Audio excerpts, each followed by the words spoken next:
and gentlemen, welcome back to another very special, as always, episode of the Hyperconscious Podcast. We hope you enjoyed our latest episode where we sat down and did a 5-minute clinic on reflection. Today, for episode number 304, we are going to do a small talks episode, a 15-minute job on taking the leap and why you should do it. Folks, but before we jump into this episode, I want you to go to the hyperconsciouspodcast.com. Click on join #HyperConsciousNation. You're going to be entered in to win. To win us. To win us. No, you're going to be entered into a private Facebook group with all like-minded, growth-minded individuals. And if you are looking to get the best physique of your life, somebody I know, Jeff Lazarus, has a few openings for his peak performance fitness coaching. Not only will he share with you all of his knowledge, but he will actually track all of your stats and make sure you are losing. What is your guarantee?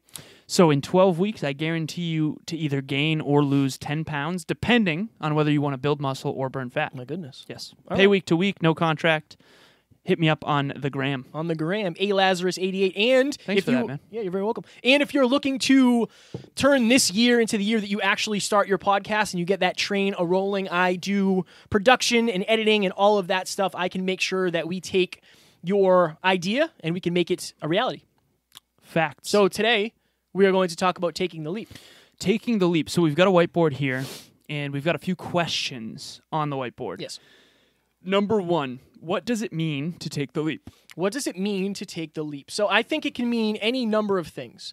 But I think a lot of us live right on the edge of making a certain decision. So it could be quitting your job, going to get another job. I had a young lady who reached out to me on something I posted about, I don't remember the exact post. It was something I shared. But it was basically like, life is not going to a job you hate every day for 70 years or something along the lines of that. Right. And she reached out and said, like, yeah, I feel that. Right. And I asked her, what does she do and what is her end goal? But if you're on the edge of making a tough decision and you're not doing it because of fear, because of circumstance, because of scarcity, that to me is taking the leap. So, it could be I'm not in a relationship that serves me. Taking the leap would be getting out of that relationship.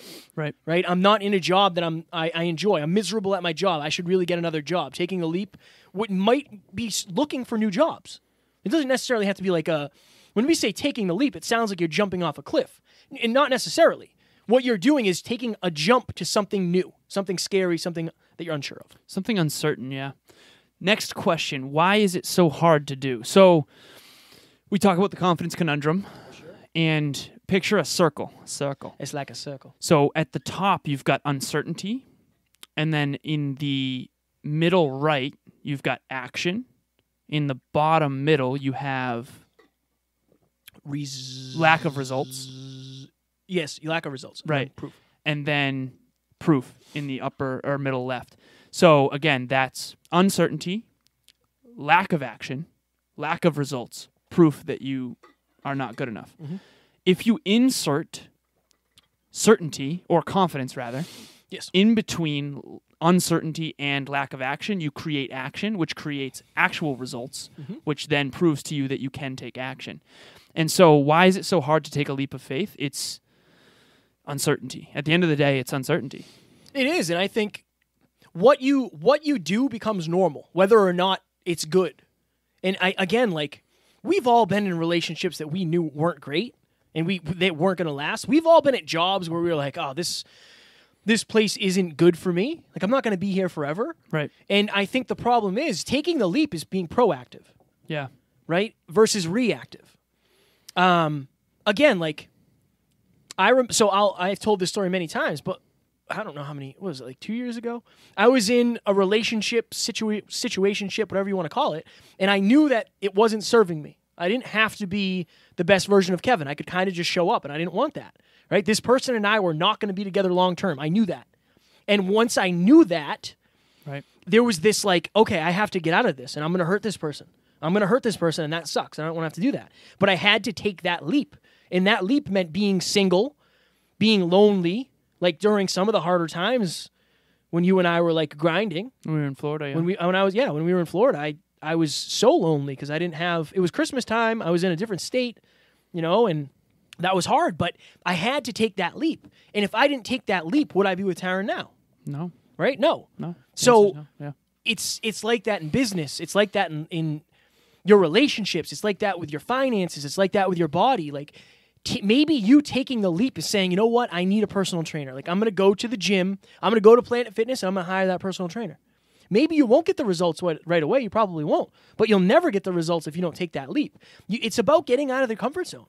It's about saying, I'm not getting the results I want, so I have to change the effort that I'm putting in. That's what taking the leap is. How do you create more certainty when there's uncertainty? I think it depends. I think it depends on what the specifics are. So for you, if your thing is, I've been waiting to sign up for a gym. I said I was going to do it. That was my New Year's resolution. Right? When January 1st hit, I said I was going to sign up to a gym, but I haven't done it yet. You need somebody to go with you. That would help you take the leap. You're not jumping alone. Right? You don't skydive by yourself the first time. They attach you to somebody, and you do that. Right. Find somebody who is more proficient in what you want to take the leap into, and do that. I just realized too that's what testimonials are about. Yeah. And that's what reviews are on Amazon. You don't just buy the thing. Yeah. But it helps you take the leap. Yeah, because I jumped tonight, and it worked for me. Think of it this way: when did you leave your job and start doing this whole entrepreneurial thing? Is it any coincidence that I did the same thing? No. Would I have been able to do it and obviously it wasn't easy, but would I have been as apt to do it if you hadn't done it? No. No. Yeah, you took the leap before I did, and I knew it was somewhat safe.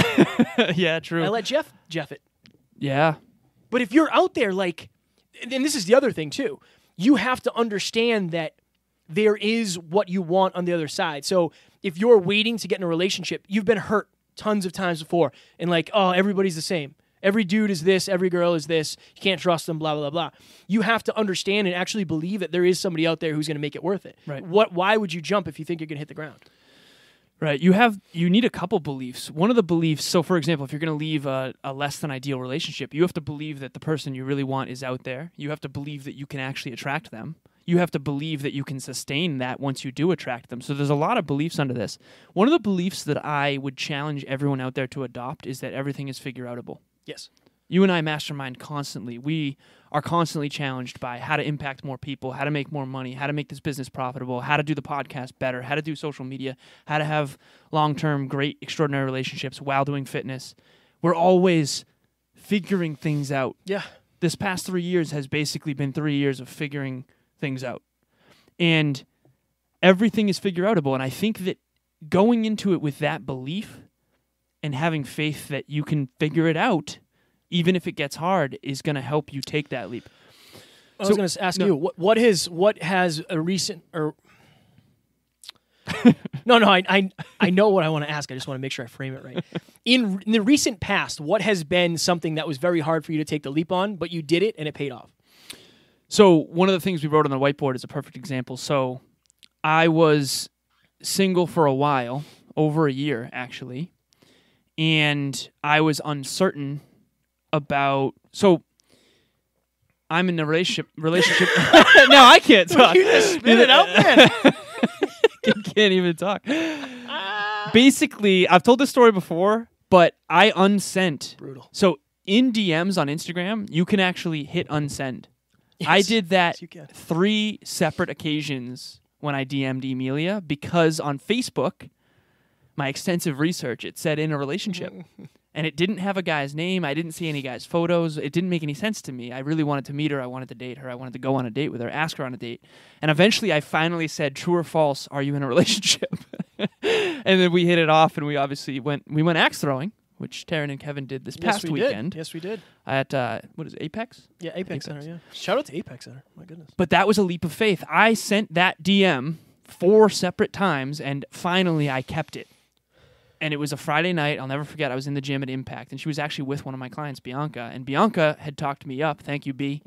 And if I didn't take the leap of faith and actually not unsend that DM, and had I assumed she was in a relationship rather than just asking, then I would not be in the magnificent relationship that I'm in right now.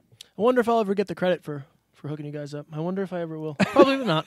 Probably not. No, I'm just kidding. I've told her since that you were suggesting that for consistently. a while. Yeah, it was for a while. For a while. You're like, you should really hit up. Well, she was messaging us. Yeah, but we had like a group thing, and I was like, "What? You could date her."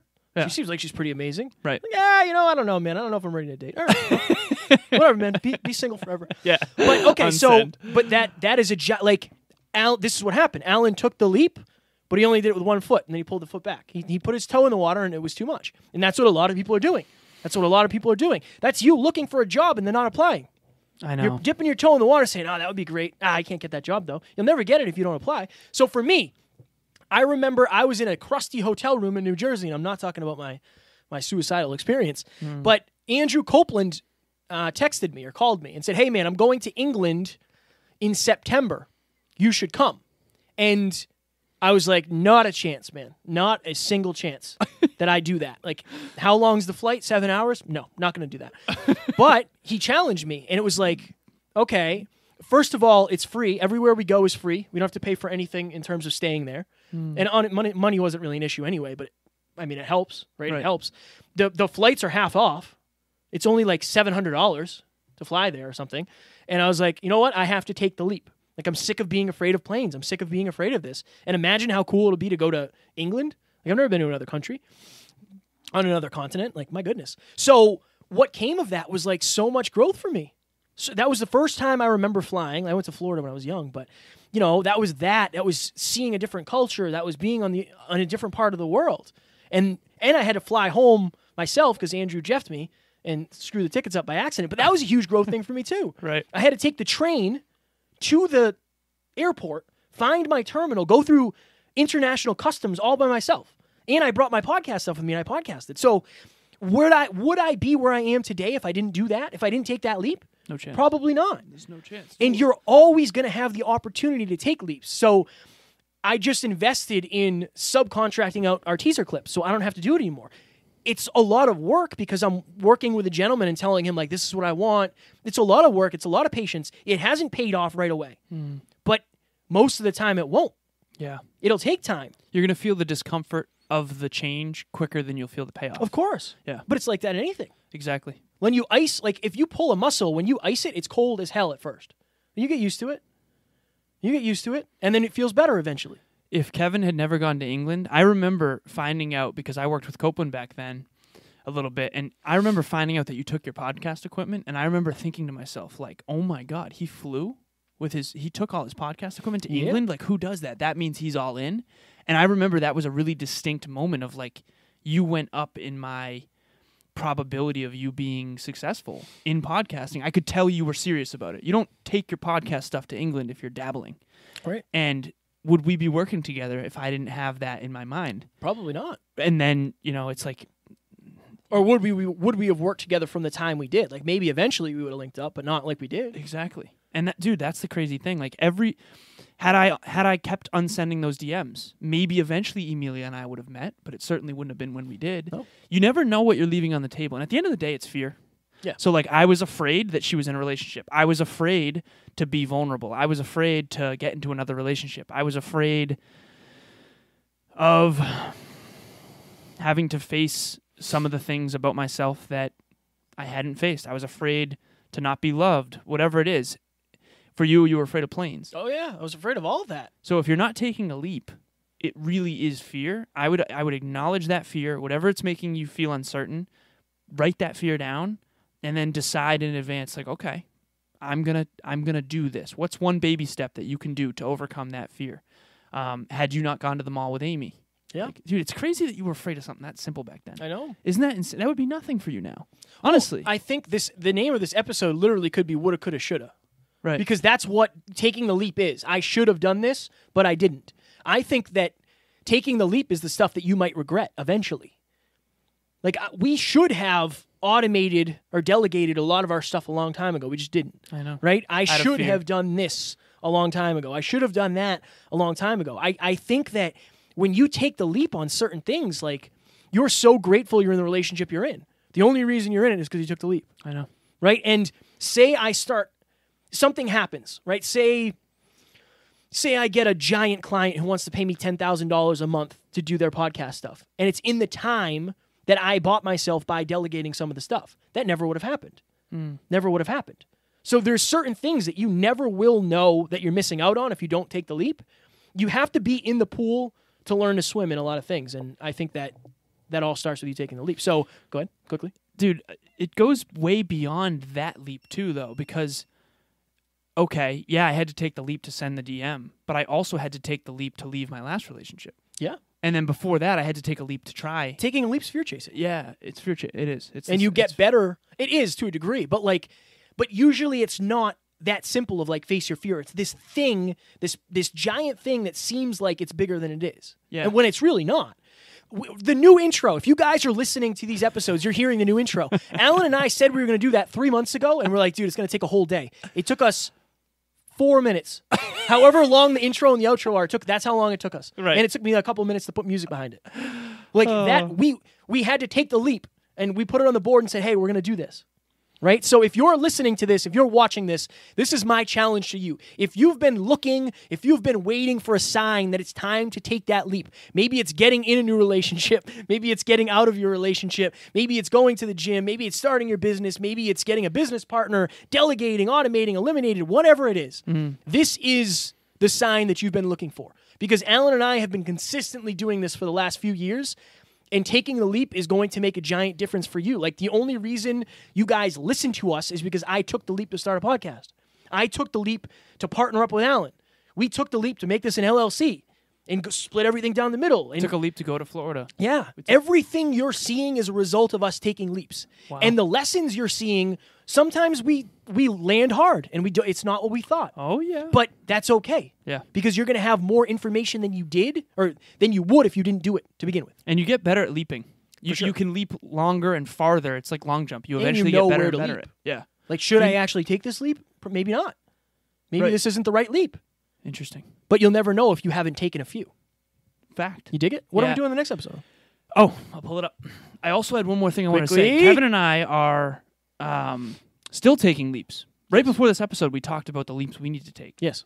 One of them is automating more. Yes. Okay. This is a never-ending process. Just like Never-ending growth. process. Okay. Scratching the surface on unpacking mistruths. Ladies and gentlemen, we hope you enjoyed this episode. Up next, we are going to do an episode on unpacking myth truths. Myth truths. What a weird word. So some like stuff along the lines of everything happens for a reason. Everything happens and you assign the reason. Love conquers all. I don't think so.